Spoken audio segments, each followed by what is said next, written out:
Alright, welcome to the Kappa Council, episode 5, starting now, final, a little bit late. We did a much shorter intro there than we usually do. With me today, I have Crow77, commentator and streamer over at twitch.tv/crow_77. You guys might have heard him, seen him a lot covering, I would say, a majority of the tournaments in Faeria. I obviously fucked up the cameras. I'll fix that. But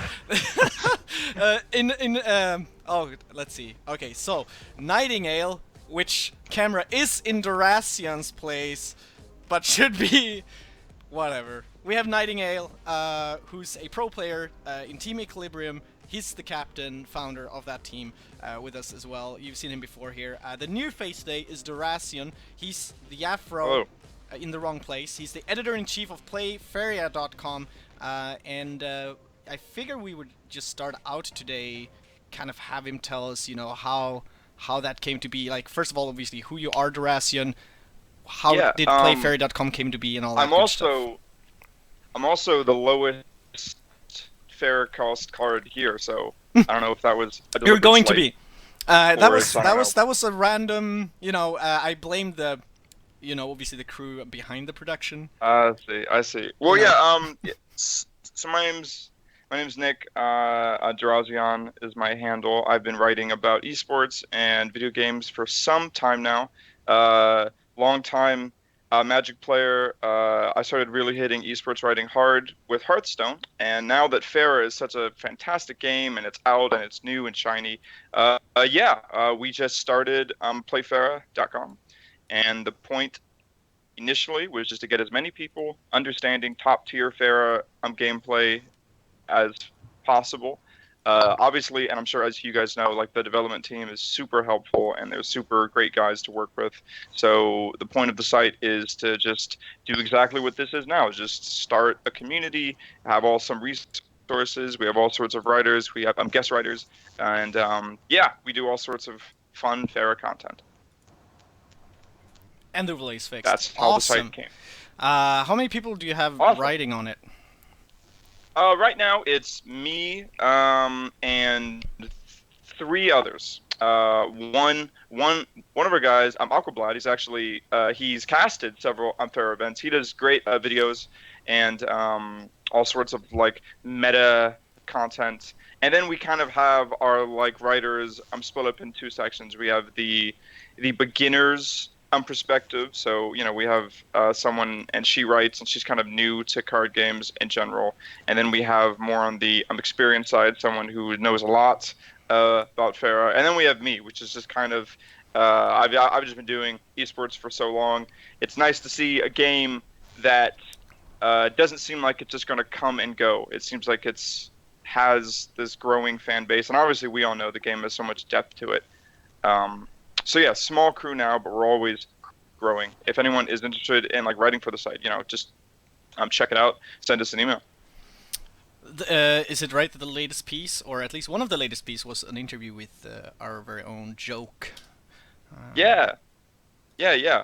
Part of what we like to do is, there's so many people out here that are like working and creating Faeria content, Faeria streams, and we try to highlight that at all times. Faeria community highlights, Joke. I say Joke. His nickname is like Joke SE or Joke C, as some people say. But I actually just refreshed. I refreshed page. There's been like 3 more articles since then. So yeah, the output level is quite high, which I like. That's quite nice, actually.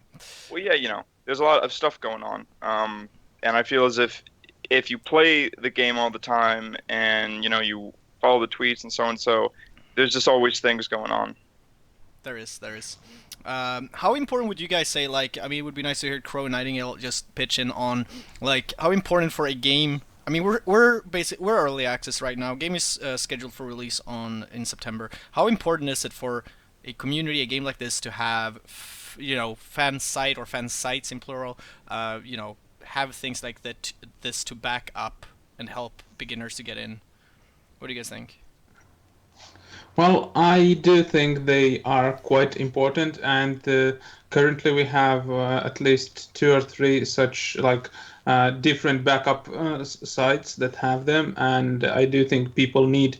The basics. When I was starting, there were basically zero articles on what's good and what's bad. It's of course fun for people to discover things on their own, but not everybody has time, or not everybody likes that, which is why we need such sites where you get the news and you get the strategy articles and so on. That's correct. So I think I agree with you said, but I don't think that it's technically necessary for community sites like this to exist. I think that it's reasonable for the creators, the developers, and everything to be able to make sites that are official to the game that can cover the bases of all these community sites. But what the community sites do is it kind of takes that load off the developers. A lot of those community sites tend to be able to, listen to the viewers a little bit better, the users on those sites, and just kind of tailor it to different groups. So I think for something our size, it's not necessarily necessary, but the fact that it does take that load off the developers is a good thing. So it's working out really well. Yeah, and there's all sorts of content that you can create when you're not actually part of the development team. Like, we can write an article, like one of our writers did, about how she's very frustrated with a certain card, and it's hard to play against this card, and it's not fun. But here are all of the ways in which she's attempting to counter it. Like, that type of content you just can't really put on an official site, because it's like, hey, like, welcome to Faeria. This card sucks. It is hard to play against, But obviously we have our like freedom of expression, our freedom of opinion, and it helps. How relentless is Runin?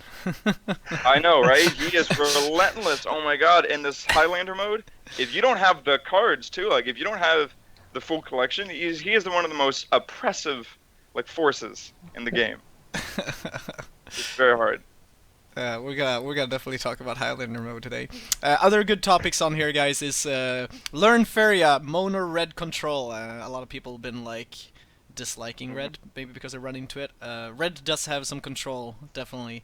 And Cappuccino is one of the players who definitely been showing that on stream and in the rankings. So you guys have a lot of resources there. Yeah, I haven't linked it, but here's I'll spam the link a bit there. There you guys go. Playfaeria.com, probably the fan site for Faeria to be taking a look at for good resources. Obviously there in the subreddit where a lot of these things get linked to as well. So I think it's good for the community. I'm one of those who back in a game called Battlefield 2 was a writer on the fan site and spent freaking years doing that. And it's just it's almost like a community in itself to have a place where you have people talented in writing, or just talented in explaining things, perhaps like how to use a red control, or how to counter relentless. I said now Runin, and just all these things, and it's really good for. I think it's good. I think it's a positive thing for the community. I think the earlier you get something like this down, and if you have the tenacity to stick with it and keep it growing, I think it's good. I think it's nice. It feels like the game needs it. It would have been worse if we didn't have it, I think. Yeah, it's actually an interesting story. So I was given access to an extremely early alpha version of the game, and with. Is it just me? As you can about this game. That was my task. Yeah, there was a glitch. Yeah, so I was told to learn. Yeah, I was told to learn as much as I possibly could about the game, and this was like before the site existed. This is before we even thought we'd come up with the title Play Faeria. And one of the first things that I did, and that me and the team did, is we just kind of created a Bible of competitive resources, because this was when people didn't understand the importance of defensive land placement. They didn't understand how important all of these really technical things are. So that's also one of the things that we try to do. Like, as the game grows and as the game gets more in depth, I personally think it's very important to be able to show new players, hey, this is why you're losing all the time, or like, hey, this is why that rush deck you have zero chance versus it. A lot of it is in kind of the nitty details of deck construction and things like that. So that's kind of, I guess, where the site was born. It was born from a very strategic side. It was kind of like a goal to just get people. You can actually learn how to play a Faeria, but now it's kind of evolved into like a news site, also strategy, more type of community content. One thing though that I'm really curious about is because at the bottom it says gusumedia.net, and they're known for some really big esports sites. Like, what's the connection Yeah. there? Like, what's the partnership, or what's the like? How's that relationship? Yeah. Where does it So come from? yeah. So Gosu Media is best known for GosuGamers.net. We do all sorts of competitive content: Hearthstone, Counter-Strike, Dota 2, etc. We only support and I guess pick up games that we think have an actual shot at being an awesome esport. So, for example, way before Hearthstone was considered what it was, we took a look at the game and said, you know what? This game is really casual, but I guarantee people are going to take it seriously. And it's fun enough, and it's beautiful enough, and it's fun enough to watch that we think it's going to be a real thing. And so when we heard about Faeria, it was kind of a no-brainer. All of us who love Hearthstone, who have been writing about Hearthstone, who have been covering Hearthstones from the earliest days, we're like, let's like move over to Faeria. This sounds awesome. This game, honestly, is so much better from a competitive perspective. It's so nice to write about a card game again, because a lot of us come from a Magic the Gathering background.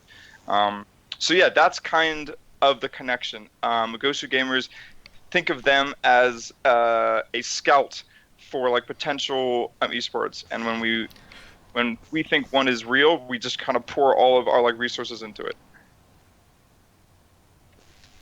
Well, that's pretty perfect. I think you put a good damn pitch. I'm one of the few people who are not much into Hearthstone. Oh, So, really? oh Yeah. yeah, like I'm odd like that. I'm like I touched it a little bit back in the like I think I got in like at the end of closed beta. I was like, oh well, yeah, it's fun, but it wasn't for me. Um, I mean, it's a good game, but it's no Faeria. Like, if you just start trying to play like Faeria competitively, there's so much depth to it, and obviously I'm preaching to the choir right now. yeah. But I think we are going to see an exodus soon. We're going to see the great Hearthstone exodus of 2016, 2017, and I think there's going to be all of these really clean card games, especially Faeria, that people are going to run to, and that's Uh, just me. well, there is a problem with the fact that Hearthstone has so much in the marketing department that it's really hard for Faeria to compete with that. Hmm. It's true, but I mean, like the way I see it, I don't think there's an issue of scarcity. I think the culture of scarcity actually like doesn't exist. It's easy to think that way, but there's so many people who are turning in to card game fans because of Hearthstone. Games like Faeria, a rising tide will lift all boats. Games like this will have more players than it ever could have if Hearthstone didn't exist. Because these Hearthstone players are going to first be, oh yeah, this is this game, and all of my friends play it, and then they're going to want something more. And the hope is that they turn to Faeria. Yeah. Yeah, Another that's the reason I'm here. Yeah, yeah, Yeah, you see, yeah. yeah, You see, another game Me developer too. said for another card game when people are like, "Oh man, aren't you guys like scared of Hearthstone?" Because they were releasing their game basically at the beginning, like when closed beta, open beta were happening for Hearthstone, and people were like, "Oh my God, you're like never gonna make it. You're never gonna survive." Like, but they were very open. They're like, they were basically like, no, we're actually thanking Blizzard for us not having to put so much money into PR, yeah, because what Blizzard is doing is opening people's eyes to the potential of digital card games, and people are gonna try the casual one first, and then hope like they didn't expect that everyone who plays Hearthstone is gonna be like, oh, I want more advanced, or I'll look at another game. But if only 1% of the Hearthstone players goes to their game, they're millionaires. Like, so yeah. yeah, they were just happy that that Blizzard was pushing a genre that they were very tiny in, or that was very tiny before Blizzard touched it. So I think everyone is benefiting on having a good game, like a good, sorry, a very big and popular game. Mhm. to lead the way of a genre. I think that's a thing. One of the big things that Faeria, so we mentioned how much depth there is in Faeria, all that sort of thing, how it's, can be really hard to get into, especially at the beginning. That's why sites like Play Faeria exist, so we can get that introduction, those resources to new players. But we have to account that a lot of Hearthstone's community is actually just casual gamers. So if you're a casual gamer, that's not necessarily the sort of thing you're looking for. So you mentioned, Scream, that 1% might be enough. Well, let's say that every Legend player from Hearthstone is looking for a bigger experience. It's like everyone who hit Legend last month. If I remember Blizzard's numbers correctly, that's about 0.25%. So that's even less, and it's not going to be all the Legends that are coming over either. So I think Faeria needs to be a little bit more accessible to new players, and that's why these community sites are kind of important right now. Yeah, that's actually a really good point, and exactly why I think in terms of content creation, you always need to keep in mind, yes, Nick, I know that you're this hardcore esports loser and you love it when you can take a game very seriously. Like, I love it when I can take something way more seriously than it should be. But some of the articles that get read the most on our site is by people we've brought on to write that are by design new to the game. Like, they're by design casual players. And you always have to remember that, the majority of players want to play for fun. They want to play maybe for an hour or probably 40 minutes after work or something, and have a couple good games, and that's it. That is true. I think you make a very good valid point.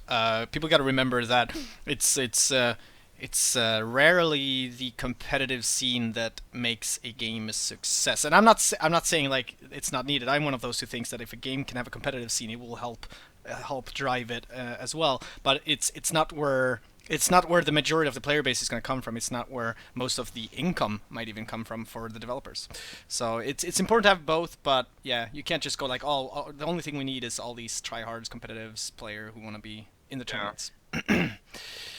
All right. Anyone want to add anything to what turned into a nice discussion, or do we move on? We have at least to talk about. I think we should just touch the latest patch topic, which is the only thing that I've noted, unless because there hasn't been any big patch notes. It's only been a very tiny one. And if there's anything else they've adjusted in between there, you guys will have to help me out. But the thing that I added is that Zealous Crusader, he's now... This change is a week. It was almost 2 weeks ago. It was just after the last Kappa Council, I think. And it's now 5 Faeria, 2 Deserts. It's a 2-2. It still gains +2/+2. Each time you attack... No, actually, isn't this a change? God, I haven't played this card in so long. Yeah, it's a change. Somebody help me out. One was 5/5 and gained +1/+1. Oh, yeah, this one is 2/2 that gets +2/+2, and it still has charge. Yeah, so it was, so they nerfed the original strength of it, but they gave it +2/+2. What do you guys think? Have you guys tried this card out yet? Because I actually haven't played this card since the change.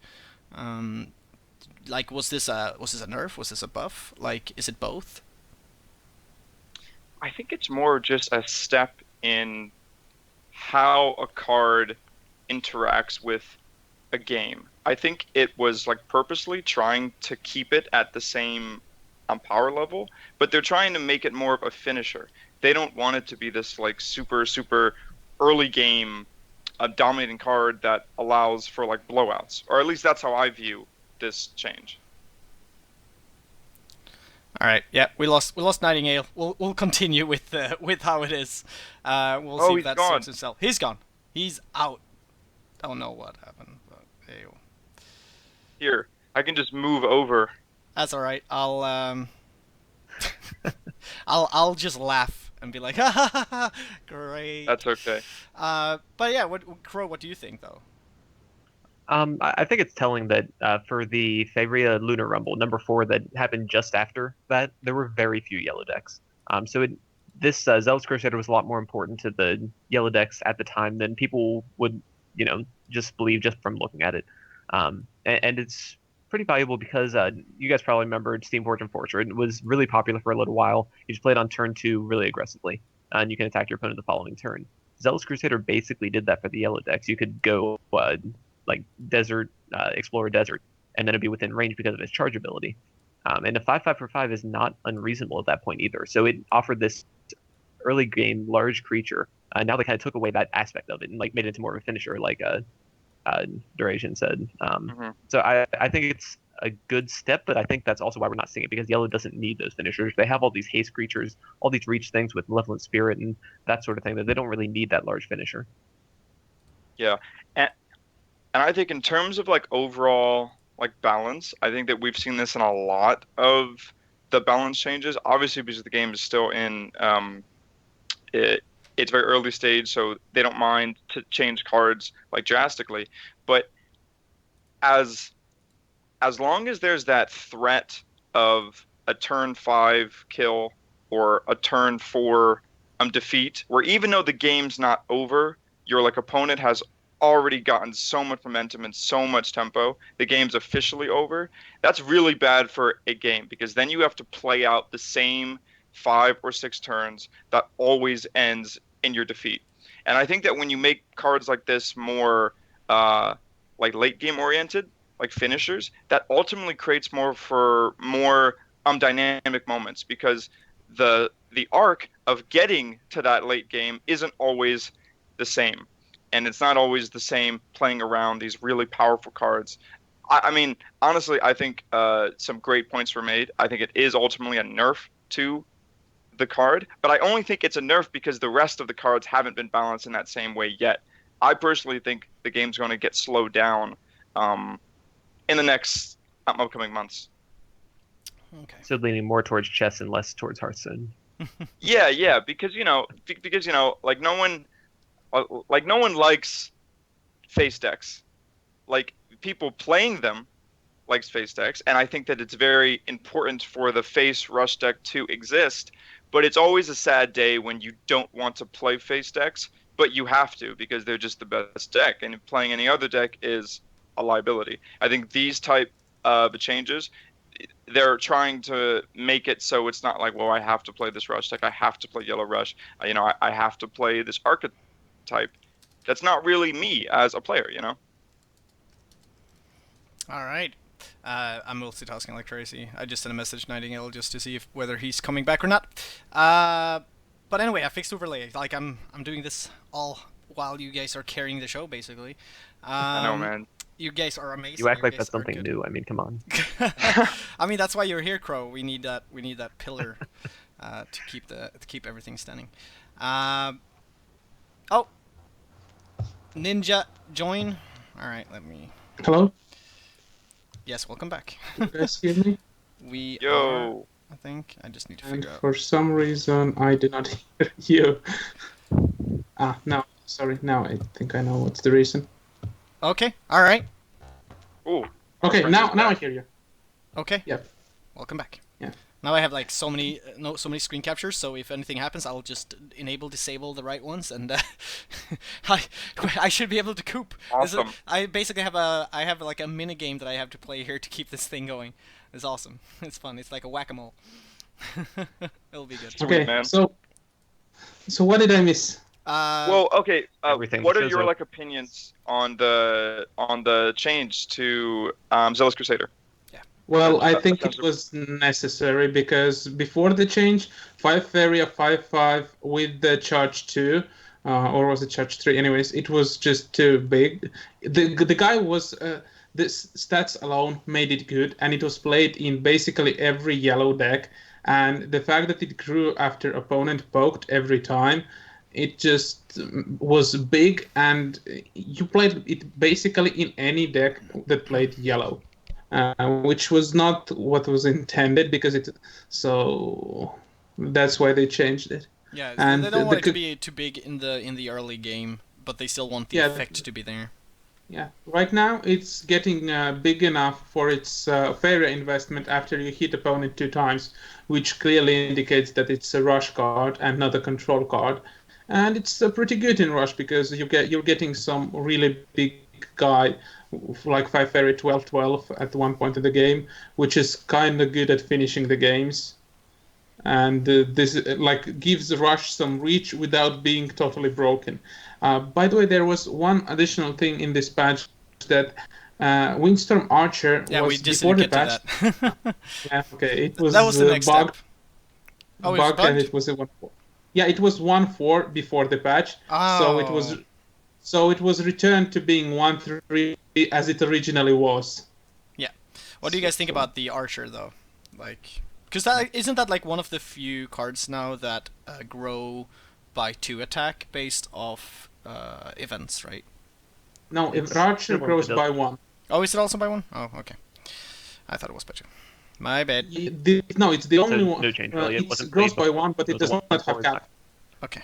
Oh yeah, it has no cap. That's what it was. Okay. Yeah, but I did play it in mono yellow archers. The deck is fun.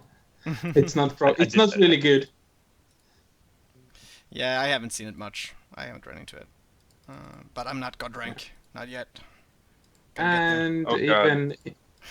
even I'm so glad I'm not God rank. I have You're a glad you're not god confession. rank? I love. Yeah, no, yeah, and here's my confession because I absolutely love to play like the wackiest, absurd decks I can think of. Mhm. I essentially just spend all my days creating combo decks, and I understand like maybe one of them is competitively viable, maybe barely. I try to make them viable, but if I was at God, I would lose every game, and none of my fun combos would work. But I don't know. That's to me the most fun part about card games. But even in God rank, people continuously try to break the meta. Thus, the decks are not always the cookie cutter lists that are Nah, always it's because good. people climbed god rank, and once they get there, they're like, okay, I'm a god rank. I don't care anymore. I can now just finally just have fun. There are There are people quite trying a to be few top people 30, like that. but most of the god rank players just like don't care. I'm god rank. That's enough. Yeah. That's what I feel, or that's what I hear at least. That- Yeah. But I do what Nick does. yeah, I do hear that. You know, I do what Nick does. I play to have fun. Usually what ends up happening is that, you know, eventually there's this one good deck that does very well in the meta, and I'll be like, you know, if I pick that up early, I'll just you know, do a push for the next safe tier, and then I'll swap back to the fun stuff. Anyone who watched my stream knows that when Mr. Cubes had that disgusting, what was it? Back when Colossi were so good, like it was just, I think that was the only creatures in the deck. It was just a pure control. You didn't play any creature, any card. You just stopped until you dropped a some huge Colossi. And I did that for one night. Climbed like 10 ranks, no problem. It's like, No problem. you know. My people- favorite deck.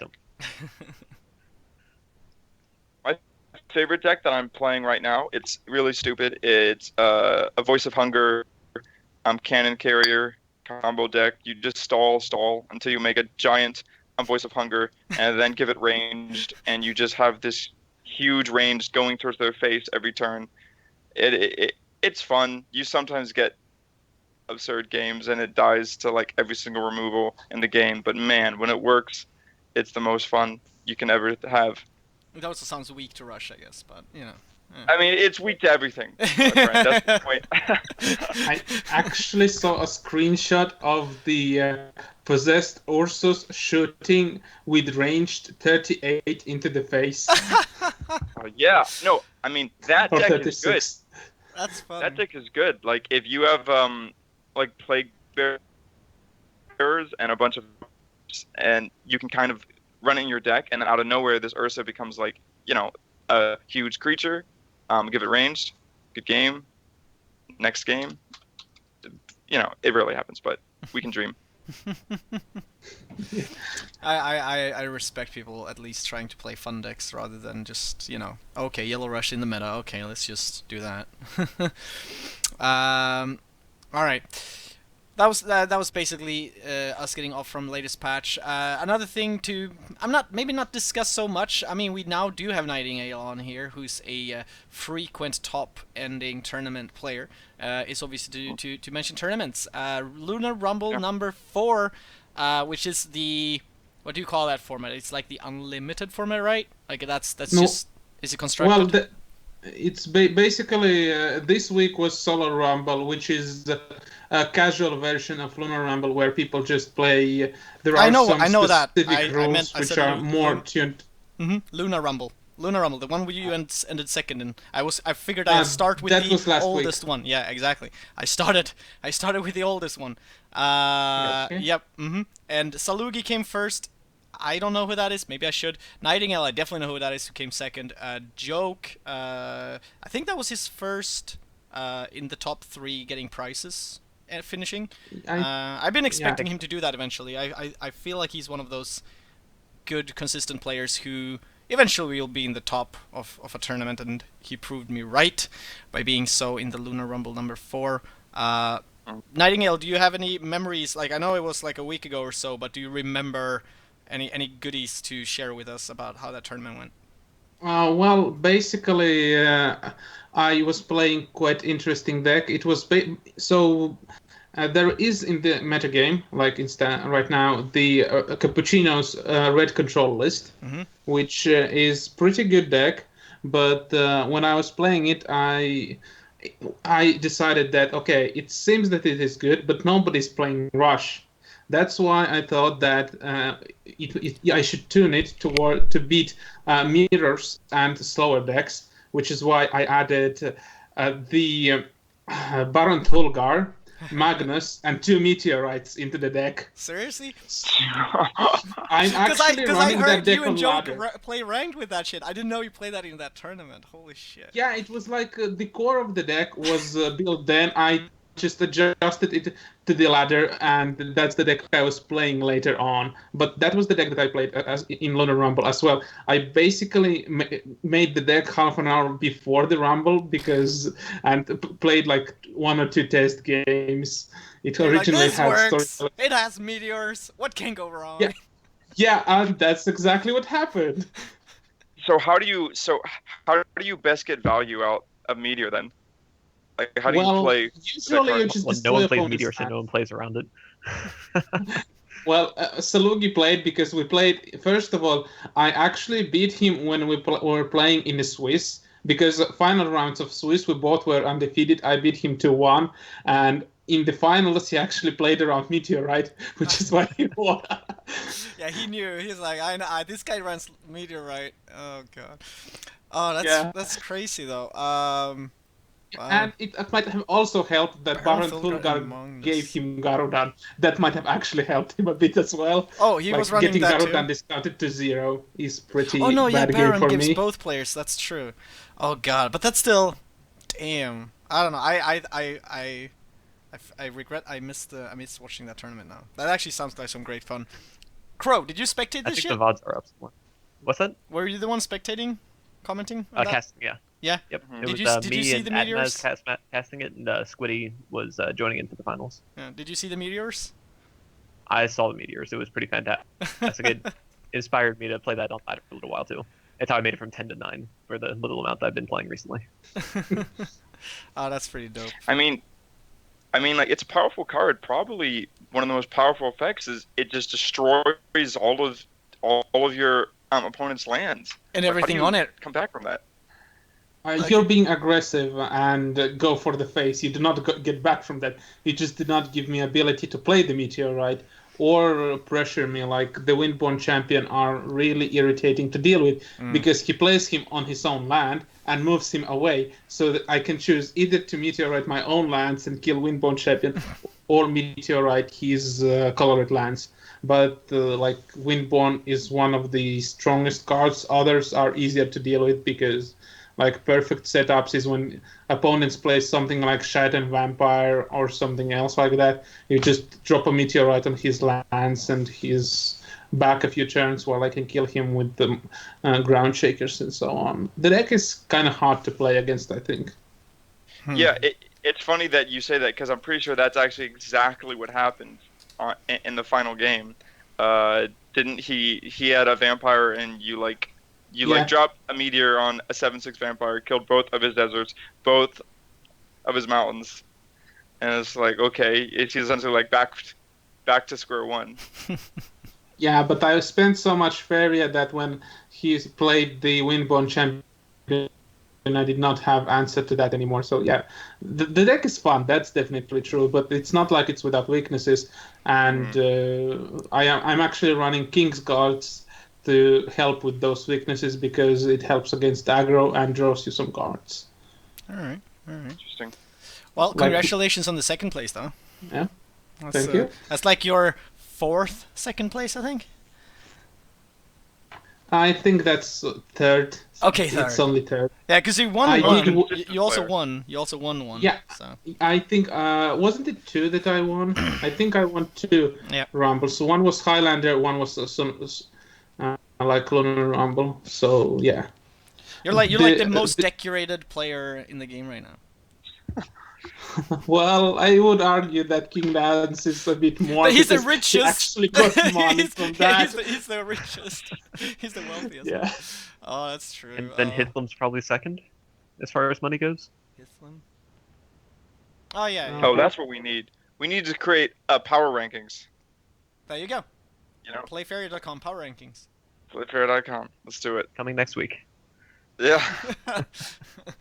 By the end of this show.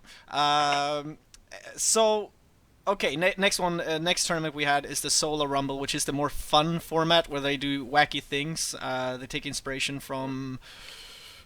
Don't they say they take inspiration from Hearthstone Brawl, something like that? Something like that. Something like that. Anyway, this Solar Rumble was I don't know what. So what do you call this then? Is this a rainbow format or something where you had to build a deck out of 3 different colors, and neutral? Yep, you did had to not have count? at least 8 cards of 3 different colors. At least 8 cards. Okay. So, well, here's the fun thing. I feel like usually we have only seen 2 Solar Rumbles so far, but it does feel like you have the constructed format where you see really. I mean, you see some people do very well, and then they throw in these wacky formats, and you might see other people do really well because I guess it's more random. Joyful Rogue being second. Why I said that first, I don't know. River Wine was first. Joyful Rogue second. Okay, this is gonna sound. I read this like shitty. I don't know how to say the third place name, but CT? I don't know. He was. I mean, let's just go with that. Yeah. You know, it's interesting to see the discrepancy between the top 3 players when it's a more serious competitive setting, and then the top 3 players when it's this kind of like wacky setting, because the same problem came up. I guess not problem, but the same factor came up in Hearthstone tournaments, in which you realize that there's an entire aspect of the game that we're not testing and we're not competing, and that is deck building. There's really powerful deck builders out there that are very good at adapting to these on the fly formats, and it really becomes a test of how well do you know the cards, how well do you know their synergies. So I personally love this type of tournament because it allows for different type of skills to be on display. Like, sure, you know, Nightingale may be one of the best pilots of a top tier deck, but you know, who says he's good at trying to adjust to this wacky I rule did win set? the Highlander. Great He decks. did win the Highlander. It's true, you know what? And Maybe you know what? he's So, the like, best all-round player. I mean, Maybe I would be a possibly, better yeah. example. I'm awful at deck building.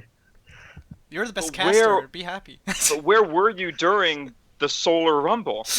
I was trying to dream. I actually played the dream deck.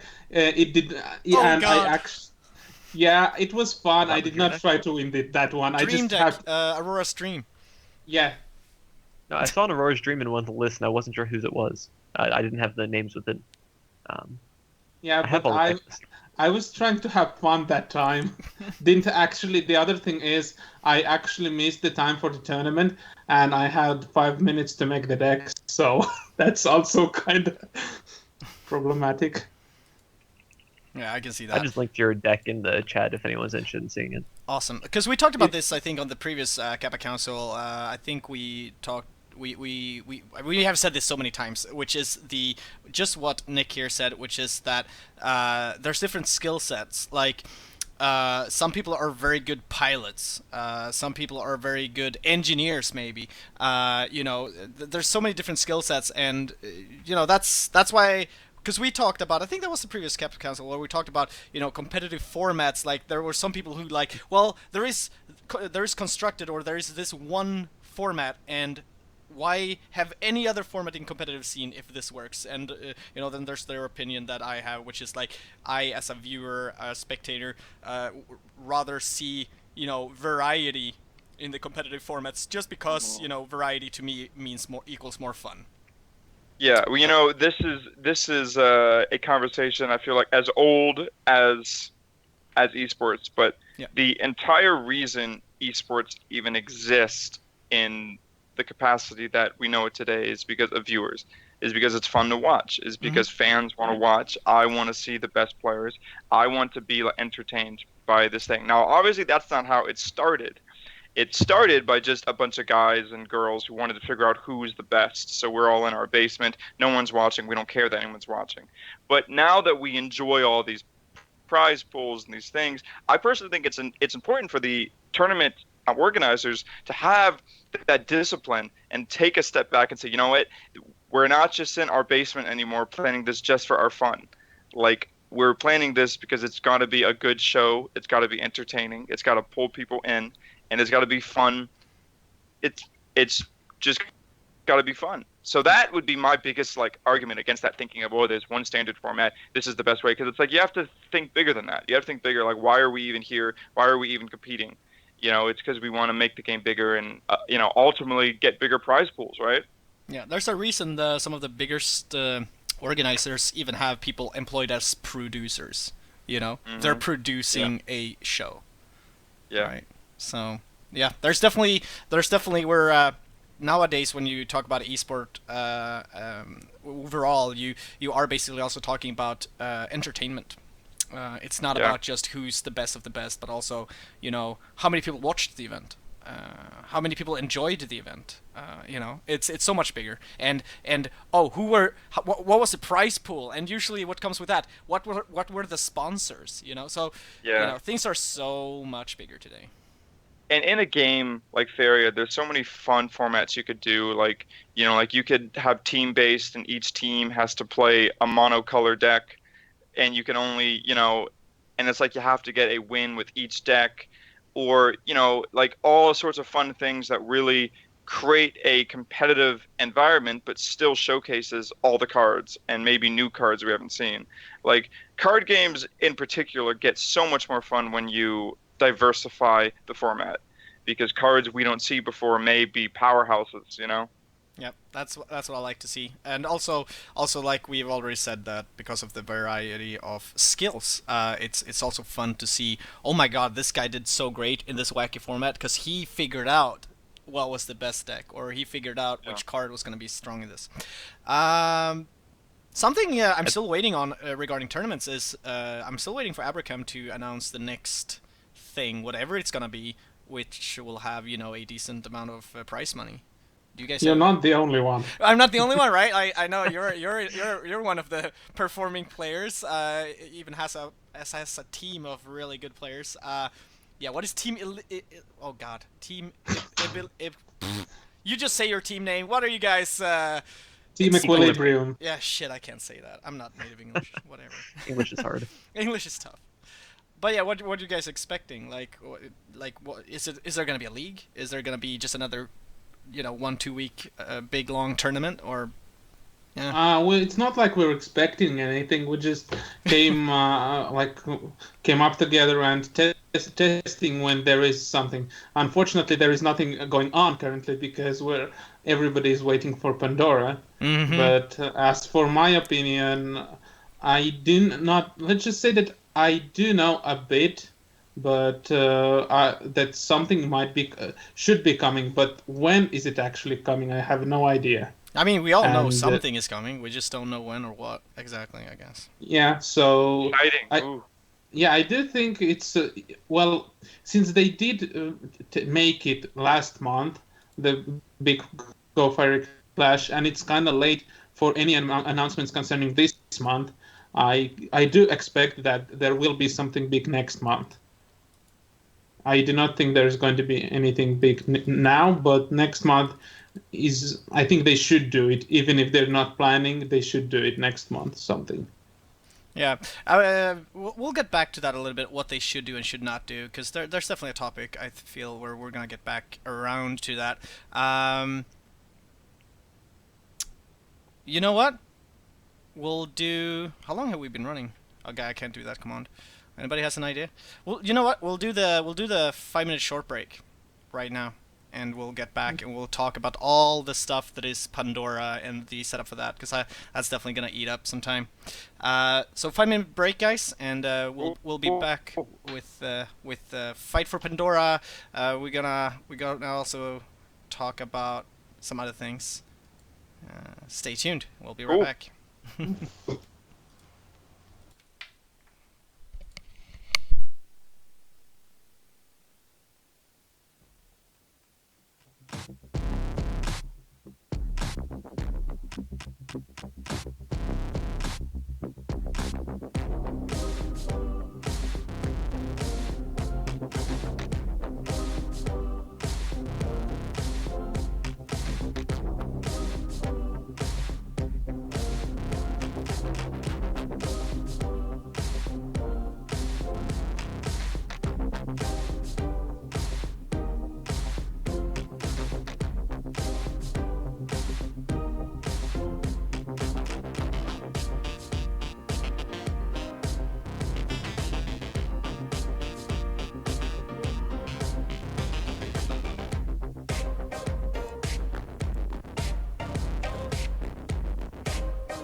Alrighty, guys, welcome back.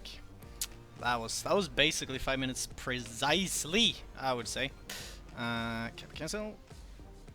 There we go. So Alright. good at telling time Everyone, screen. everyone's back. Everyone's good. Welcome back, guys. Nick, Crow. Yo, Yay. Yes, I meant you guys. we're back. Awesome. Alrighty. The next topic, basically, that we're gonna kick off this second half is Fight for Pandora. Basically, I guess a big event thing that Abrakam decided to do, which, if you don't know, Pandora is basically, everybody's saying it's like Arena in Hearthstone. Obviously, with Abrakam's own twist to it, you know, there's only so few that have actually tried it and have any idea. Like you, most of us, we don't know. We are waiting just like you. So what they did was that they introduced a Highlander mode, which is basically a format where you can only play one card, or one of each card, one copy of each card in your deck. So that's basically 30 cards, no copy of each. So it's just 30 different cards. And when the community has played 100,000 games, the Pandora mode will unlock. They put some rewards along the way and stuff like that. There's also a personal quest. There's this egg avatar that if you win 25 times, you get this egg. And there's been, you know, they've hinted and said that, you know, something with this egg will happen. It will eventually hatch into something, and nobody has a clue of what this mysterious creature or thing or reward. Nobody knows what's in this egg except the developers, basically. Yeah, Highlander mode, You know- 100,000 games. What do you guys think? You know, I didn't realize up until this moment that I had Insider Pandora info. I've actually played it before, and I mean, I So just personally spill think it then. everyone's going to love it. Yeah, like I mean, I personally think everyone's is going to love it. If you are familiar with Hearthstone, like Arena, and if you're familiar with Magic the Gathering, Drafting, Mhm. I think it's like the best of those both worlds combined. They And haven't been like, so quiet about it. Like they've been hinting and talking about it. I mean, we know Yeah. a few things. If people have been keeping up with the developers' discussions and such on the Discord, for example, or what people have been then relaying from Discord onto Reddit. But it's, you know, I'm just saying we don't have like a full-on feature detail list of what exactly how it's gonna work. Right? I actually think that card evaluation's probably one of my favorite parts about any card game. I like to see a card and then identify, oh, is this good? Is this bad? And I'm so excited for Pandora mode. I think it's by far going to be my favorite mode. It's going to be the mode I play the most. It's going to be the mode I stream. It's going to be the mode I make videos about. Like that whole concept of having to create a deck on the fly and kind of teach yourself what cards are good, what cards are bad. I think it's just going to make the game awesome, and it's going to be really fun streaming content. Yeah, I mean, because it's people more love random. to watch and Yeah. to stream people. Yeah, It's yeah. more random. It's gonna be it's a super- limited format. Definitely. One thing I'm excited about that people have talked about a little bit is that the Pandora system actually has rankings as well. So we don't know if the ranking system will stay as it is, and it'll be the same for ranked play and Pandora and all that stuff. Mm-hmm. But at some level, there's probably going to be God-ranked Pandora players. At this point, there might even be good ways to get Pandora into tournaments, and that's what really excites me, just having these new formats and actually making limited a set format for Faeria. So I'm really hoping that does come to bear. Oh my God, Crow, you were speaking my language. That'd be So so draft fun if tournaments, there was like basically. there were limited tournaments. Yeah, Yeah, so fun. yeah, I agree on that. They It just would be need to so get that fun. in the game client then to make it easy, obviously, so that people just draft, and then we do a tournament. Like, just get a mechanic in the game for that. That would be great. I think on the official website it does say something about having in-game tournament Oh yeah, client yeah, support. it's So totally coming, it's a but direct we feature. don't we can't say whether they're including Pandora like that format in it. But I I would think think as they long would. as we say we want it, I think they're gonna somehow make it. I think Yeah. if Magic is any indication, limited is one of the best formats for tournaments like that. Just pick up tournaments, small things, and that sort of thing. Yeah. Mm-hmm. Oh, And it's one of those. We're seeing the effect when you create your game with esports in mind. Faeria has always been very aware of the esports crowd, the esports audience, and I think it's very cool that they are doing stuff like in-game tournaments and tournament support in the client. And these are things that I haven't seen like executed well since like the early days of Battle.net. Like the way back when like StarCraft tournaments in the client were a real thing and people actually competed in them and they meant something. So I just like this direction that games are headed towards, where it's like, like not every tournament has to be this huge like invitational thing. Like most people enjoy to play tournaments if they enjoy playing the game. Mm-hmm. Yeah, just make it Yeah. easy to enter. Like, oh, how do I Yeah. sign up? Oh, it's right there in the client. You just click, Yeah. sign up. Good, right? And yeah, you just have everything in client. Yeah, there's yep. There are other small games starting to do that, and to me, it's like, oh, it took this long for some people to realize. Like, it's. I'm really happy. Yeah, to for see it. example, the reason I'm not, yeah, for this exact reason I'm not playing Hearthstone tournaments because it's like requires sign-ups and other things. Like I would be interested in playing Hearthstone tournaments, well, before Faeria came, of course, Mm-hmm. but since they did not have anything in client sign up, I was kind of, I'm lazy to join any of them. Yeah, because you need to So- sign up on like 5 different pages depending on who's organizing it. Yeah, and there are screenshots and so on. It's just so much better if it's in-game client. I would Yep. really like to see that. Oh yeah, I yeah, will say right. I'm really happy with the support so far that Faeria has for that. Just having the ability to have in-game have client-side tournament decks. Heck, So even a for these spectator large mode tournaments, this the Faeria early on Classic- is rare in games. Like even spectator Yeah. mode at all. Like, Well, I they're think learning it's their just lessons, zero for these ones. it's so beautiful. So yeah, I like that too. So, but about the Fight for Pandora event though, we're basically just past 50,000 played games. It's been a while. It's been a week basically. What do you guys think? Did they overestimate on how many games that would get in? Like, do you think they're on point? Like they're like, yeah, we know where we're at. Like it's gonna take this while long. What was 100,000 games like a good number to reach? They do have their statistics, so They do, but we're not. We don't. We have our opinions. Well, I'd say that it's a low number because it seems like less people play and are interested in Highlander. It's fun some of the time, but for me personally, this is too much Highlander. Yeah, and they removed the regular rank. Like, I guess they didn't want to split it up. Like having 3 different modes would have been bad, but.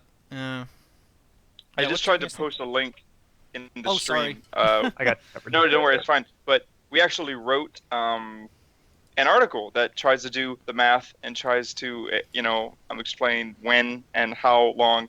We came up with roughly 218 hours of Highlander mode played left. So that was 9 days from when it was written, and it was written on May 7th. So technically, we have a day left for our predictions to be So true. you were So- freaking Sounds off. like you screwed up. Yeah, right. Don't go to play So- Faeria for math. so Or- we got wrecked a little bit there, but we had the best of intentions. Mm-hmm. Well, I think the Yeah. reason is that the original speed dropped quite dramatically, and even activity in Faeria overall for the last week, I think, dropped quite a bit. Yeah. I mean, not that many people played compared to 2 weeks Is ago. it I mean, I feel like it was a gamble, a risk. Like they They chose the Highlander mode. Like I've even like I know Martin on the dev team has vocally many times he's like, oh, Highlander mode, oh yes yes, like he loves that mode, and I do think it's like they think it's a really fun mode, but maybe it was pushing it to make it so that the community together had to play 100,000 games of Highlander mode. It can be so much fun, but and then you have all the people who might not have bought the full collection who's sitting there like they can't even play the regular. They have Highlander ranked. Like it's. I would actually be like it a lot more if they had said that you have to play 100,000 peasant mode games, so no rares, no no epics, no legendaries. If that was the format, I think it would be finished quite much faster, because this Highlander really is It's too not random that for beginner some friendly, people. is it? No, well, I mean, it does not require you to have these legendaries and epics, and commons or rares are generally easy to craft. Mm-hmm. So it would not alienate that much of a player base like Highlander does. Yeah, the hardest part about Highlander is, sometimes you can just have no chance of winning because you don't have a bunch of legendaries, and that's just the sad reality. If you're a straight up, I'm free to play new out of the box player.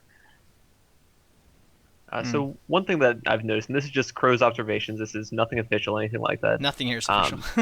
No. So we know that Coil Gaming and Abrakam had some kind of partnership going on, at the very least. They have the in-game prize support, all that sort of thing. So Coil Gaming did a Highlander tournament right before this Highlander announcement got dropped. Okay. Why did that happen? Why are they trying to push this Highlander? Is it really just for this event? I'm actually wondering if Pandora itself will be a Highlander mode. We've talked about how it's going to be a draft format and that sort of thing. God, I hope but not. It'd be very possible to set up the client so you can't have more than one of each card. That'd be very interesting.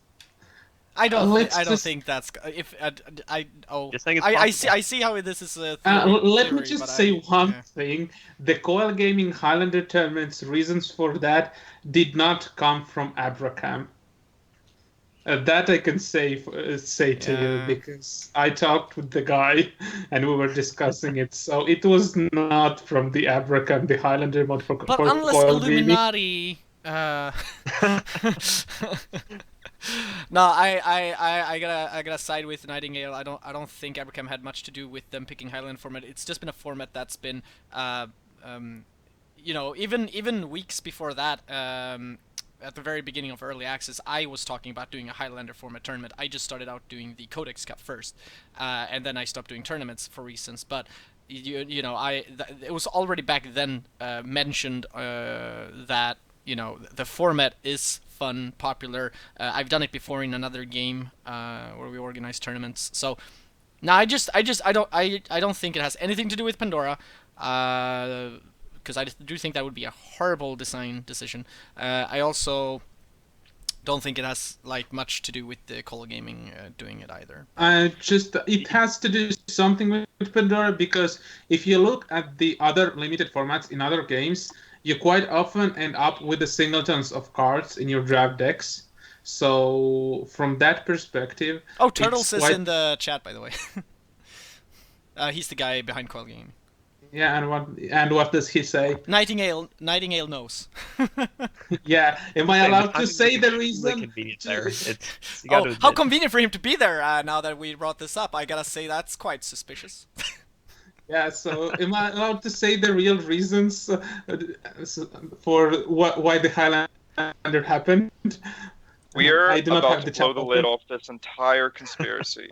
This is from the ground up. This stinks. I'm not allowed to say blow the lid up from Abrakam's side, but am I allowed to blow the lid from Turtle's side or not? That's the question. Oh my god. So you admit that there is an Abrakam side to it?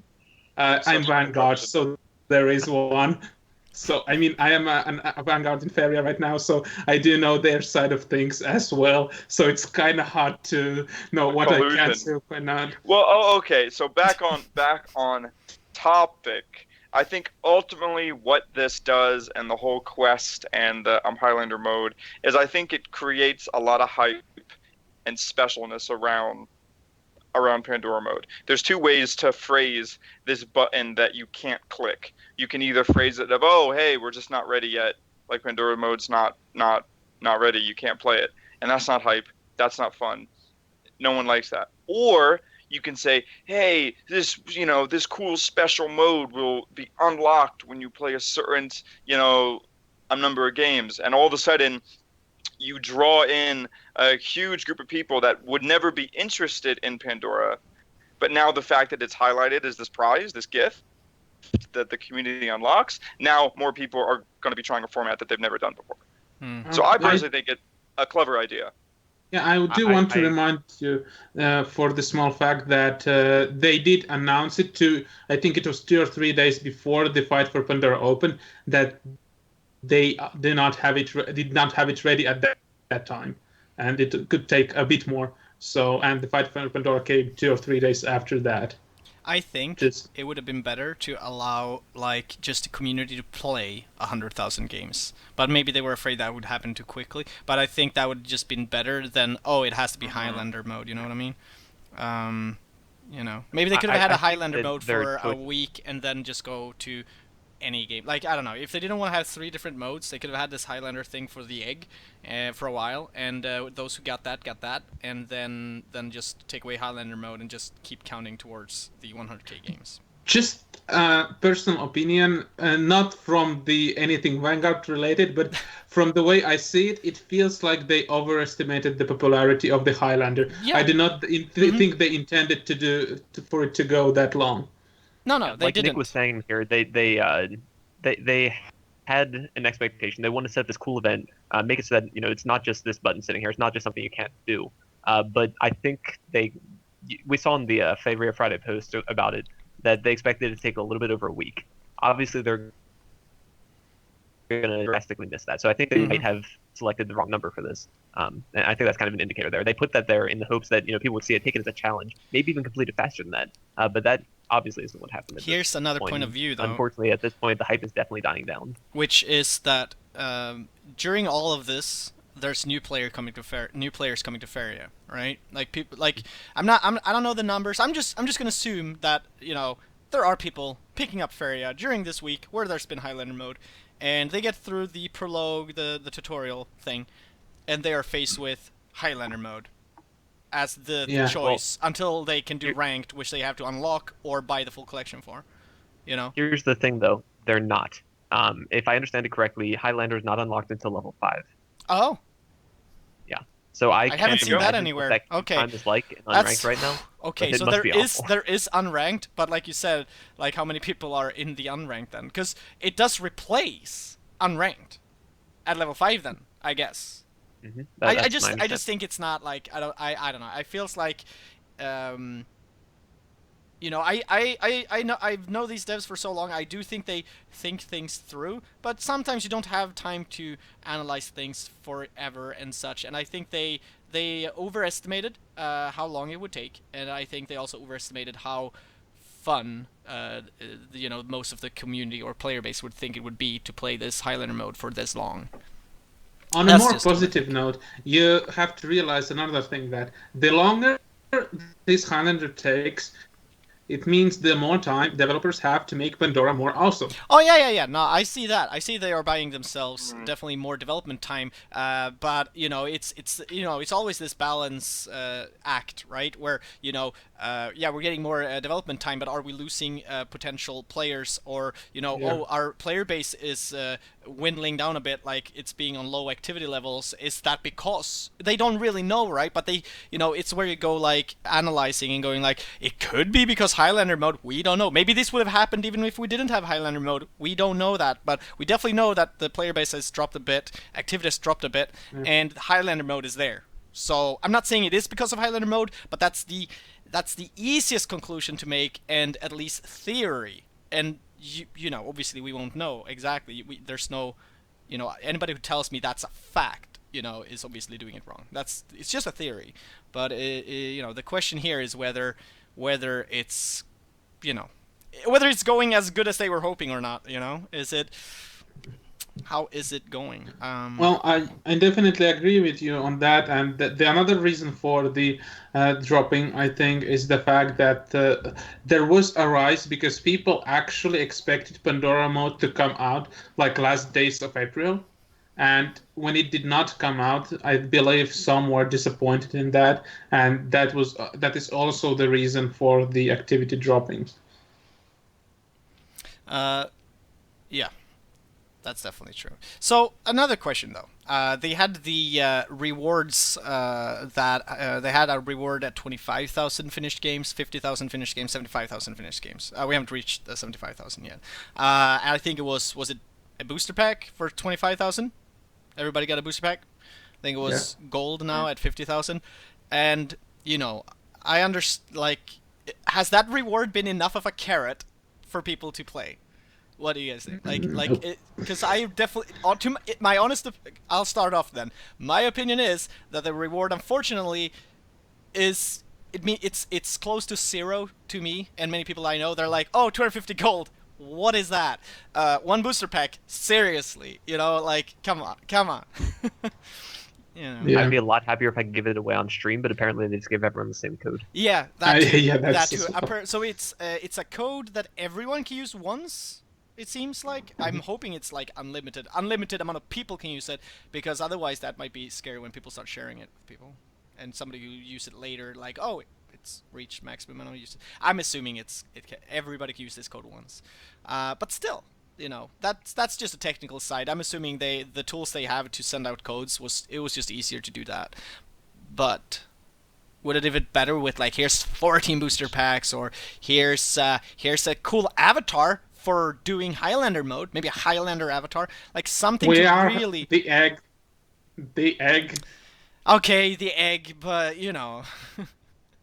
that's a quest. I don't know. I'm just saying, like, maybe something at 75,000, or maybe at the end, which is like, something that just makes people really sit down and grind these out together as a community, because everybody's like, yeah, let's get this awesome reward. I don't know. I'm just thinking. Okay, tell me what could it be, because I'm drawing blank here. We already have an avatar for the quest, and they're giving gold. In my opinion, the egg is not a Highlander avatar. It was introduced before. It was even said to be exclusively for the Go Faeria event, and then they used it as a quest here because the idea was it's going to be a quest for Pandora, so they delayed Pandora and they had to come up with other solutions. I think the egg is more. The egg is an egg. I mean, I'm not sure if this is viable, but if the egg hatched into a card, that'd be pretty sweet. That only the people with the egg has? Shit, I need to get that egg. I still haven't done 25 wins. It would not surprise me at all if it hatched into the Dragon Orb. That would be strange. Nah, not many people have the Dragon Orb, though they are gonna sell it, I think. Eventually. The Dragon Orb is gonna be sold. I'm not saying that's what I think would happen, but I definitely wouldn't. You wouldn't be surprised if that was it. Yeah, I know. I'm also thinking, it'll pop. It will pop. It will hatch into just, oh, here's some reward. Here's Pandora tickets. Here's booster packs. Here's an avatar. Like just like any booster. Like just like a very exclusive booster pack or chest or whatever, right? Like just a reward bundle. I wouldn't be surprised if it was that either. But Abrakam do have some. They like to try and be creative and unique, so it might be something totally surprising as well. I have no. By the way, was there in the Kickstarter stretch goals that were fulfilled the alternate art on cards? It could actually be a possible reward. It could be an alternate really card cool. back. That would be my favorite. I would love that. Alternate art would be great. I would take that any day. Please give me that. Yup. All right, but we still have a long way to go, though. Any predictions on when we're gonna reach 100,000 games, or do you think Abrakam will revert the decision of 100k games? Will they change it? I think reverting sets I don't want to say dangerous, but it's not a great precedent. Like you want to be able to keep your promises as a developer like that, and even if it's taking the community longer than that, you don't really want to break that promise just to get them content faster necessarily. So I think they probably will keep it until 100,000 happens. But I don't know. I think it'll only take another couple weeks from here, probably, because I kind of expect another surge kind of at the end. Probably not as big of a surge as at the beginning, but it'll probably speed up a little bit somewhere. Yeah, the people who do not have the egg will be more pressed on time and will play more Highlander closer to the end, so it's probably then. it would be nice if they made some additional incentive to play Highlander, or for people who are like more beginners with no card pool, something to like for the games in Highlander to be more interesting, even for the lower like players with not that much collection. It would be interesting if they encouraged that. Well, we'll have to see, I guess. 25 wins to get the egg. Okay, how many people on here have the egg? I hope I got it from the Go Faeria Clash. Oh. Yeah, I also got it from the Go Faeria event. Holy shit, you guys I are lucky. have not played enough to. I have 3 wins in Highlander right now. I think we are on equal terms then, sir. Or I have 5. I don't know, something like that. Oh god, yeah. Oh, I don't have the egg. It feels like so many people got it from the Go Faeria event. I'm a little bit like, what? What did I do wrong? Well, I mean, how much of the stream did you watch? I had it up all the time. Yeah, same here. I got. Oh, see, that's the problem. I only had it up for 5 minutes. Oh, And I got it, and I just logged son. out. See, that's Well, I did that's have what it you up needed all to the do. time. That's oh god, the troll. Always lucky. Always like. It just feels like a lot of people got it from there, but oh well, I don't know. It's salty to not have the egg, because. But I don't know. After this podcast, I am gonna play some Faeria, so it's gonna be. I'll see if I can get some more wins in. And I mean, since it's taking so long, I'll have plenty of time to get those 25 wins. I'll guess I'll be one of those pushing towards 100k games then. That's gonna be nice. Alright, we're gonna move on. We're gonna drop a mention of the Yak Talk. I'm gonna drop a link to that as well to be nice about that. We have one half of that other, I don't know, smaller sister podcast that goes bi-weekly when we are not on here on Kappa Council. So Kappa Council happens every other week. Yak Talk is supposed to happen every other week. It's been once so far, number one episode. I'm gonna drop the link in Twitch for you guys to go there, follow, hit subscribe, thumbs up, all that stuff. Joke and Nightingale are the 2 people doing it. So I assume, Nightingale, that it's not as much of a Kappa Council where we rotate the faces so much, but it's you and Joke, right, that came up with this together? Yeah. Okay. Yeah, it was like after last I think it was right around last Kappa Council that I had the idea that Kappa Council takes a lot of time. We discuss here a lot of in depth, but I heard also that a lot of people do not have time to watch it. So I thought that it would be a good idea to have some similar show that would not go in depth in these topics, but would just recap the news so that players can be just, okay, so we watched the Yak Talk, which is 15 minutes to half an hour, and I know all the news from last week or last 2 weeks. And yeah, so I it's more like a patch note type of thing, like, oh, here's all the shit that happened, and not so much in depth. Only about community stuff, everything. And Joke was interested, and we waited until the last week when there was no Kappa Council and sneaked one episode in. And next week, hopefully, there will be some more stuff, because, I mean, even if we did it this week, there wouldn't be anything to discuss about. We had some stuff. Well, I mean, it's been 2 very slow weeks, though. Yeah, well, last week was kind of eventful overall, thanks to Fight for Pandora, but this week was kind of slow. But yeah, we're doing it try to do it bi-weekly between Kappa Councils. All right, yeah. That's. Nice. I could also say that's also why this is bi-weekly, so people have time to listen through the whole YouTube thing. But yeah, there's definitely room for more content and more formats. I like the name Yak Talk. Everything with a yak is better. Yeah, Yak, the informal mascot of everything Faeria. It must be, right? It already is. I mean, it's been since the Kickstarter campaign. Because there was a Kickstarter tier where you got plushies, Yak plushies. Yeah, I'm really sad now that I didn't get to know about I've Kickstarter always been until too sad late. that I couldn't afford that tier because it was quite I think it was like $200 or something. It was quite a lot of money to get it actually. So there's only a limited amount out there. Apparently in the Abrakam office they have a whole bunch of them, and I'm still like, planning my road trip down there to steal one. But The has moment Faeria merchandise goes on sale, I'm going to be buying a few of those. They should. Yeah, same I here. really do wonder how or who makes them, because I think we like somewhere. This is 2013. It was a long time ago, but I do think somebody said they were handmade. That it's not like they got these from like a factory in China. Like these are actually, made by some poor person that has to sit there like, oh, how many did you sell? Shit, like. Somebody has had to make those, because I think it took quite a while for them to actually even ship them. So, yep, I don't know if they're ever gonna sell them, but I hope they do. I would like to have one. So that's that. Yak talk and yak plushies, guys. So with this whole Pandora and Highlander thing affecting the player base, people use different pages to look at the player base. I'm looking steamcharts.com, for example, where let me refresh it. I haven't refreshed it. So 21 minutes ago, there was 184 people playing the game, and that's actually not too bad in my opinion. The thing that is bad is that this is on a Sunday night. It's like if there's ever a peak time for Faeria, it's Saturday, Sunday. About this time when people are awake in the United States, people don't have to go to bed yet in Europe, which usually starts like 9:10, so 1.5 hour from now.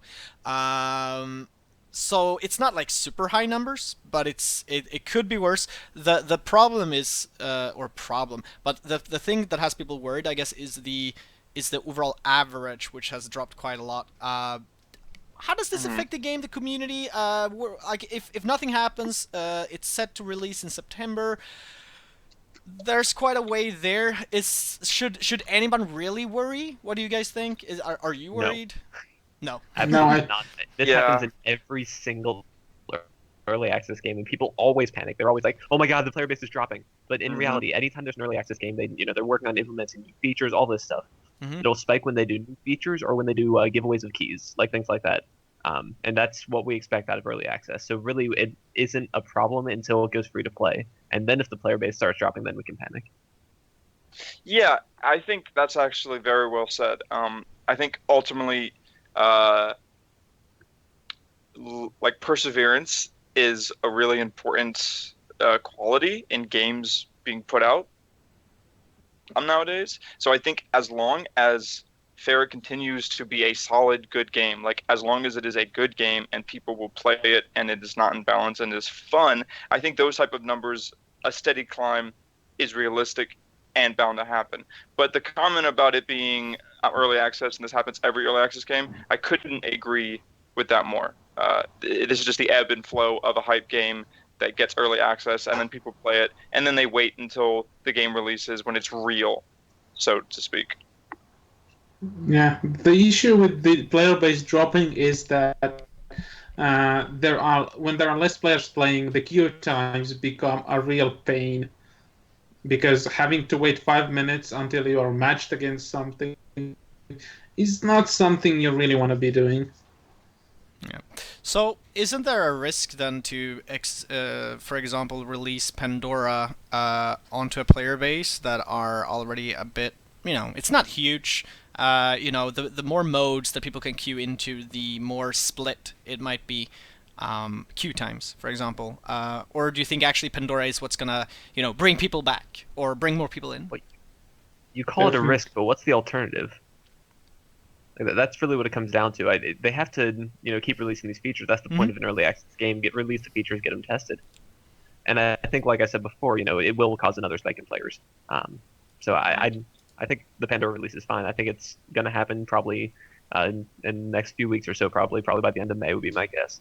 And we'll see a spike in players, and we'll see what happens after that. One small detail: the Pandora is the main mode where beginner players will be able to earn themselves cards to play in the constructed, which is why there will always be some players playing Pandora and it will also translate into more players playing constructed later on, with more people having the cards. So Pandora is really important, even if it splits the player base in the beginning. It cannot, like, it is needed, because currently there is no, like, it's too much of a grind to get the cards unless you want to buy the whole collection. Here, I have. I'm gonna first of all pick a thing from Twitch. One man Army Star says obviously the new Hearthstone expansion is one more reason that the player base is lowered as well. Obviously, we have people playing multiple games. That's just how it is. That I think everybody expected that. Another thing that I've been thinking about, that I've come to see a lot. Some people might actually look at this and watch this and be like, "Oh man, stream is just, I'm the host. I'm just relaying topics here." I actually agree, by the way, with all you guys saying. I am not too worried. It's they have to last until September. It's early access. They definitely need to. I'm actually more one of those who's like, man, why are we waiting for Pandora? Why this thing, right? I'm one of those who wanted Pandora yesterday. However, I think something I've seen a lot, and I think at least to me, it's come apparent when being part of the development, or been following the development of Faeria, is that so many people go to things like Steam Charts, Steam Spy, all these freaking tools to be like, look at this game! It only has this many players! Hearthstone has 1 million! Come on! How is it, I consider, I don't care. This is Scream 112, this is Metagamingtv. I speak my opinion, and I consider people who go to these charts and all of a sudden they at least claim to have freaking university level of analytical skills. They're like, I've been watching these charts for months. I am an expert. This game is dying. I'm like, no, you're stupid. You're actually dumb. You're looking at these charts and trying to relay fucking doom. I don't know. So what I'm getting at is I think these charts are actually hurting more games than they're actually helping. I actually think that they are not so good to look at for anyone who doesn't know how to look at it. I'm not even saying I know how to look at them. I don't. I just find them interesting, unfortunately. So I do look at them. But I think, yeah. Go on. I think personally, I think what it means to be a good game and what it means to be a successful game, I think a lot of tools people use to judge that have changed. You see people looking at stream numbers. You see people looking at how many viewers a certain game gets, which is ultimately problematic because we don't know if people are watching the game because of the streamer or the game. But you just see a lot of these metrics. But what you don't see often is the actual quality of the game. Like what about that as a metric? What about the fact that Faeria is in fact a fun game that I personally think is of a higher quality than most card games out? I think ultimately, as long as it continue to be a good game, it will be a success. I mean, the players that love it will enjoy it, and the developers will have made a great game. It'll make a modest profit. Not everything needs to be the next Hearthstone, because Hearthstone is a unrepeatable phenomena. I don't think it's even viable to think that multiple Hearthstones or WoWs or whatever can. Yeah, I was gonna say just like every MMO after World of Warcraft. Oh, here's the WoW killer. Here's the WoW killer. Like what? What? It's the marketing. And the games that failed are the games that, instead of just trying to make a good game, focused on trying to be the WoW killer. Now, personally, I think Faeria, we can't even be thinking about those numbers right now. It's still in the early access. You just need to focus on making a good game. Just make the game good. It doesn't matter how many people play it, stream it, whatever. If the game is good, the players will follow. It's like the oldest, it's like the oldest lesson when it comes to game development. If you build it, just they make will a good come. game.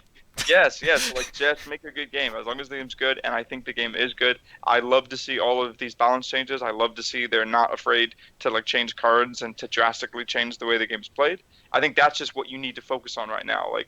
All the other stuff is just, I don't know. It's like trying to run before you can walk. Other thing I want to add to that is that one of the, I think, most important things is that developers actually do the things that community want them to do.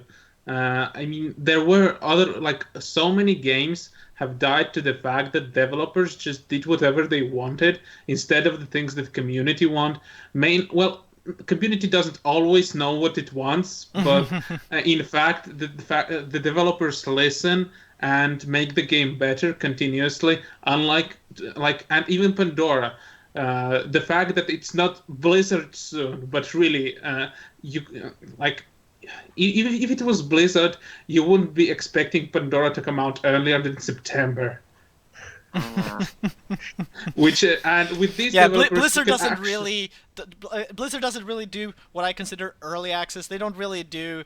Oh, let's have the players test our features. No, they have enough in-house No, I mean, testers. like, this is the Blizzard. Even when they change things, they change them like a few months after they became a problem. Oh, This here we get changes like 2 days after it became a problem. Like Yak Attack was, for example, a problem for a week, and the only reason that happened was because developers were actually at the game developer conference and were busy at the time. They were not even in the office actually to do the changes much. Yeah, so that's the only reason why Yak Attack was broken for 1 week. And the other changes, like the Zealous Crusader nerf, what, 3-4 days that it took?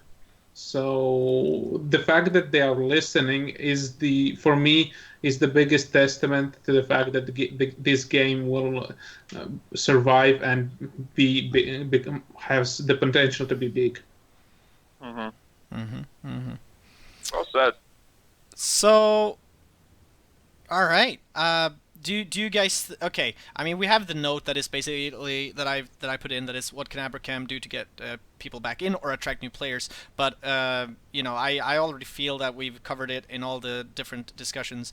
But overall, you guys think that, or do you guys think that Pandora, when it unlocks, will we'll see a lot of people come back to play it? Well, Definitely be a spike. I think it's an easy. mean, kind of like what I said.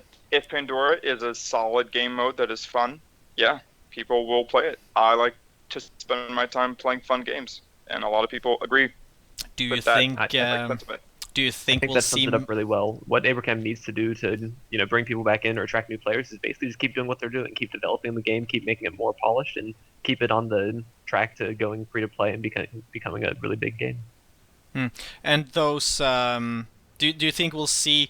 Okay, I expect this to happen. I expect Abrakam to bring back some of the sponsored streamers. Because once Pandora hits, I expect Kripparrian to stream it. I expect some of that to happen. Do you guys think that's gonna happen again? We'll see more sponsored streams, more promotion for the game on Twitch.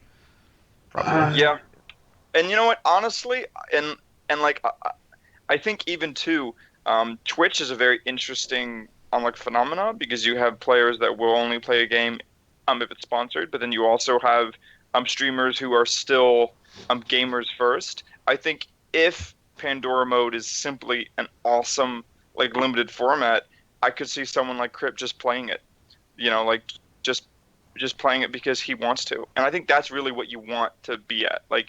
You want to just have people play the game because it's good. Obviously, I think the sponsored thing was a good idea. It got a lot of eyes on Faeria, but I think this time around, in order to kind of take it to the next level of, hey, this is a game that people can take seriously, I think they just want to attract people naturally. Also, returning to the topic of the money tournaments, I think Pandora is linked to that in a sense that they want to release Pandora and wait a week or two, because that would be sensible to let people explore Pandora for a week or two, and then some big tournament to bring even more people. Like, for example, this sponsored thing. That would really help the player numbers and overall be a good thing to do, I think.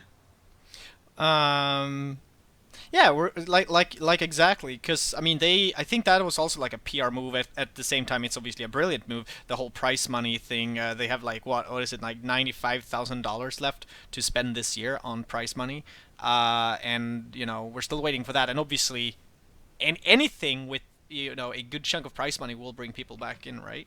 Like I don't think they need to pay that many professional players or amazing, but Hearthstone pros that they kind of did. It was like the Go Faeria was a promotional thing basically, but just putting more money into tournaments, we'll probably see some big names, try and compete for that, right? Sure. Sure. That's what I expect at least, but who knows? Who knows? Especially people like Fish, like Life Coach, who seem to be doing really well at the game, and just kind of it's a natural fit for them. I think we'll probably see more of them if there is money in it. Yeah. Yeah. So I mean, okay, we'll do this as a note then, because now it's already gone in Twitch chat. But there was a guy in Twitch chat who said with early access in September. Okay, no, it's actually launch in September. Just to make this clear, the game is scheduled at least to launch in September, according to their Steam page. But what do you think Abrakam is going to do to make the summer eventful? And I think this is what we talked about. I think, I mean, over here in Sweden, we've had some summer already now. The heat is getting here. But it's I think it's Pandora. And hopefully at least one, if not more, major tournaments with prize money for either you to participate in, qualify to, or watch, follow, enjoy the show, the entertainment. That's what I think. What do you guys think? Yep, bad. I like it when you agree with me. Nice. I pull. Yeah, it doesn't happen very often, does it? It's all right. You don't have to. I try to not be the most agreeable person. And I think that's that for the player base, what they can do, as a thing. I put this as a reminder. I'll touch that later. Server move. Actually, I didn't find any details about that. This just came in as a last note. But they did move their servers, or some servers. As far as I know, they split them, because somebody was asking in Twitch chat that is the servers for this game exclusively in France, and they're not. As far as I know. As far as I know, they're actually in the Netherlands, but. I'm not 100% sure about the European servers now. So They were spread all over the place. They've split the servers somehow, or maybe they haven't. They did something because there was a whole 24-hour downtime that they delayed. I got home, was ready to play some Highlander, couldn't play. It was a Friday, and it was down until like midnight or after that because they did something with their architecture. They moved some of their servers, and it sounded from the pieces I could put together, I was hoping you guys would know more, but it sounded like they did something to move servers, like have servers in another region, so that the matchmaking actually would be like, oh, you're in that region? Well, maybe we'll match you against somebody who's in that region to be on that server. So it sounds like they're doing almost, it's we're all connected to one world, or one place, but, depending on where you're located, you might actually be playing against people connected through a server closer to you. My understanding, I think I was talking to MS about this on stream a couple weeks ago. I think there's multiple different servers basically spread all over the globe. I'm not sure exactly how many or anything like that. But basically, when you get matched with someone, it kind of checks against all those servers, figure out which one is the best on average for the players in that game, and then puts you on that server to play. Okay. Yeah, I also heard that. So there is a cluster on it's a spread. They're spread out their data because it used to only be in like Europe. Okay. It used to be only in Europe. The latency is not that big of an issue here. It isn't unless you live in New Zealand. Even is it that big of an issue in there? I mean, it's apparently there've been some complaints. I cannot tell you what the complaint would be, more than obviously lag and server lag, maybe connection quality of life. I don't know. Quality of life in New Zealand, man. There's so many Kiwis. I have no idea, man. But I just know that because that's what they were announcing. If I scroll far back enough in their announcements, actually, we'll find the whole thing with them doing a whole thing on their servers. That is one of the topics I forgot about, so I haven't done any research on it. But I know that was a thing about it. Yeah. Anyway, screw that. Maybe we'll talk more about that in a future show to just bring up what that was or how the matchmaking works, more technical aspect of it. I mean, yeah, I can't even begin to pretend that I understand the server side Right. tech issues of a game. So You know sounds what? interesting. I am bringing on freaking Atmos for a show. He'll have to sit here and be like, "Here's how it works." Right? Yes, I'm sure he can. Well, And like I whoever said, I'm can. pretty sure I'll that's- bring on the artist. Be like, "Hey, you know the code? Can you please tell me how you drew up the code?" All right. Well, I think. Do you guys have anything like major you want to add? Because otherwise, I'll just freaking promote the most amazing giveaway that is. I want to see a giveaway. You want to see a giveaway? I don't have a giveaway that I can draw a winner from now, but the giveaway ends at midnight. It's been like a campaign that we ran for about a week. It's I'll link it. You can enter if you want. I mean, that's fair. Let me just get the direct link. It's in Twitch right now. So it's a Gleam campaign. You know, we're giving away. We're giving away the game plus full collection. We're giving away one early access bundle. You know, the bundle that costs like $25, something like that, where you get a bunch of stuff. We're giving away 3 early access codes, and we're giving away 5 14 booster bundles. So there's 10 winners total. We were going for more, but apparently, since I'm not paying for Gleam, I could only do 10. Only 10 winners, unfortunately. So there will be more stuff in the future.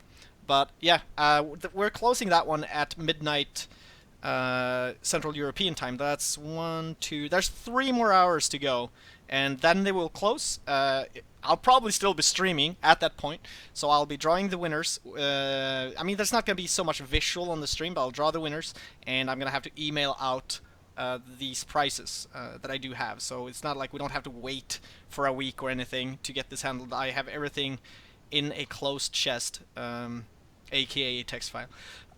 So, you know, it will be quite interesting, and you know, the way it's gonna be drawn is the first drawn person gets the first prize, and then the second person gets the next, and that so on and so on. And we kind of felt the first prize is obviously a booster bundle. Obviously.